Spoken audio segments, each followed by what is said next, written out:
government of India which did it in order to discredit Pakistan. So you're saying it was an all-out war, it was a healthy war, just like wars are supposed to be. It was a war. Action, reaction. It was a war of a kind where for the first time Pakistan refused to accept its own dead bodies. But for the first time also, this was a war, which is very interestingly, this war was effectively solved by diplomacy anyways. Why wasn't diplomacy given a chance? Was it diplomacy that solved it? Or was it America that solved it that way, in that way? Otherwise, it was solved because we were able to recapture all the peaks that had been captured by Pakistan, formally. And the formal stamp came because the then President of America called the Pakistan Prime Minister to his country, to Washington.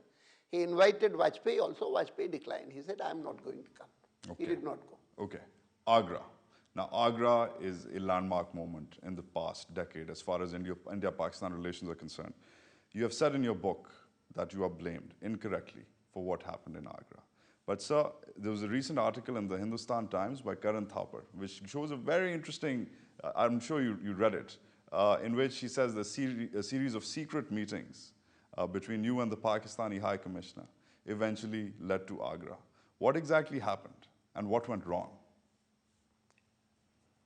That article by Karan Thapar only underscores the fact that while I am blamed for the failure of Agra, it was essentially my contribution that Agra took place. It failed because General Musharraf just would not admit that there is any such thing as terrorism in Jammu and Kashmir or in Punjab, which has been inspired by him or his country. And he maintained that what was happening in Jammu and Kashmir or in other parts of the country in which innocent people were being killed cannot be called terrorism. It is a freedom struggle of the people of Jammu and Kashmir for their own freedom. But he says, now with this kind of stand... But he blames you, sir. But he blames me for being responsible for the failure of Agra. He did it publicly, he said it publicly.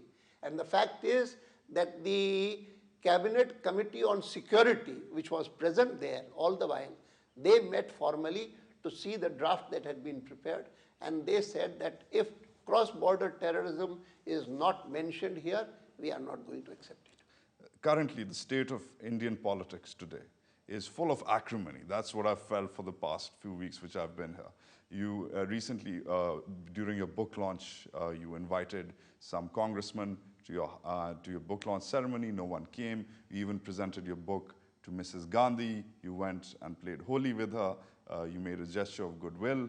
And then just recently, she's slammed you. She slammed you for playing minority politics. This is our internal politics. There's nothing wrong about it. It's pleasant. No, what does that say about the state of Indian politics? No, it's quite normal, very healthy. If you go to any country, democratic country of the world, you'll see this kind of thing. Nothing unusual about it. But isn't it disturbing that the two mainstream parties of India are at each other's throats at a time when elections are looming? Not at each other's throats that way. They are criticizing each other. And they are trying to score points for the coming elections. Doesn't matter. So there's nothing bad about it? Nothing bad about it. It's a sign of healthy democracy. Oh, yes. All right. Certainly. It's the last question, and I have to ask this one. There's a misperception or a confusion, whatever you want to call it. And it has to go down, and I know I've touched on communalism, so this is the last time I'm going to touch on it. But Guru Gulwarkar has taken a tough stand on minorities. He's supposed to be the guru, your guru. He's taken a tough stand on minorities as far as his writings are concerned. Now, he's supposed to be one of the founders of the RSS.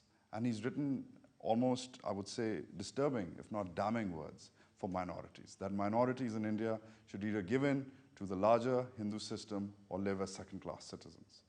What do you think minorities or other people should feel about that? I have written a lot about what Guruji has said in respect of Muslims and respect of minorities. I'm sure that what you have in mind is not at all correspond to his views.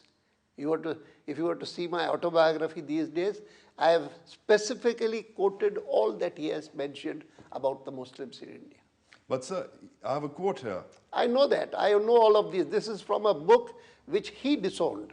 And it is being quoted again and again against him. So he disowned this, he wrote it and Yes, then he disowned it. yes.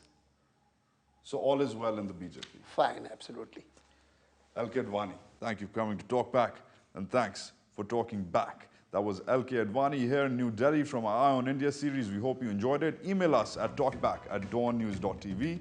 Your views are important to us. That's it from me, Wajahat S and the rest of the Talk Back team. Take care.